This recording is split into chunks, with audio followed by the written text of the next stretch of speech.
L'infini se contemple indéfiniment. Ça se passe là-haut, par Eric Simon. Cette galaxie est un objet très rare.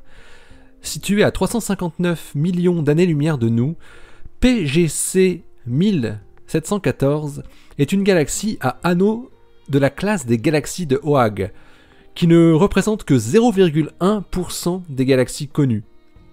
Une étude détaillée montre qu'elle est encore plus rare car elle ne possède pas un seul anneau, mais deux, et d'âges différents.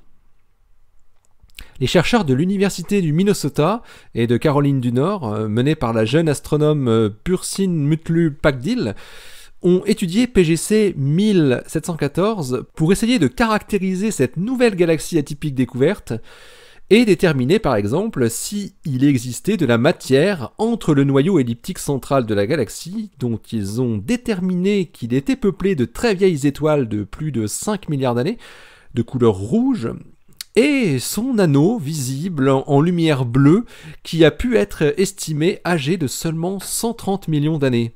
Peuplé d'étoiles très récemment formées donc. Les objets de Oag ne montrent généralement aucune connexion entre le centre et l'anneau.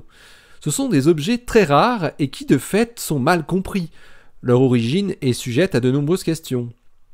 Pour leur étude, les astrophysiciens ont imagé PGC 1714 à plusieurs longueurs d'onde en traitant les images pour en extraire la partie centrale et ne conserver que les zones intéressantes.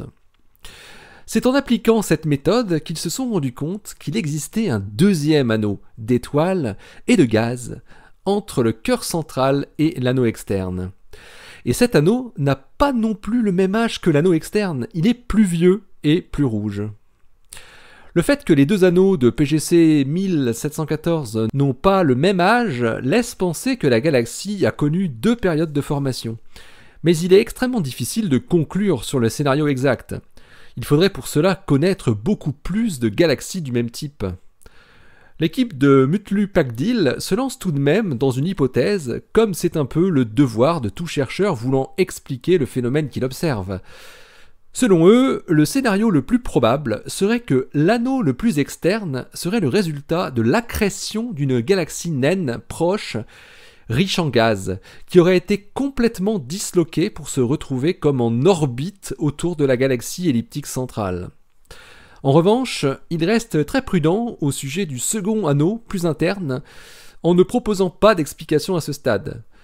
Il faudra pour cela obtenir un peu plus de données, et notamment en infrarouge et à haute résolution.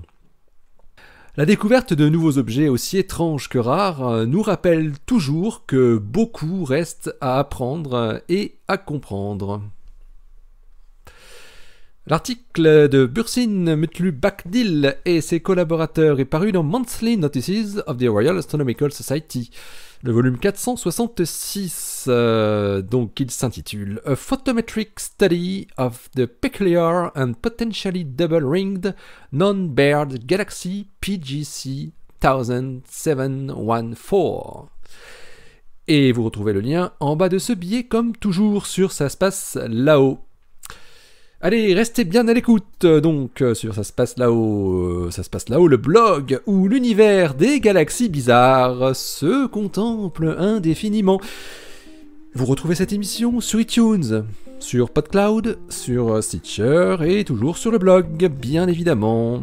D'ici la prochaine, portez-vous bien, restez bien les yeux vers le ciel et les pieds sur terre. Salut!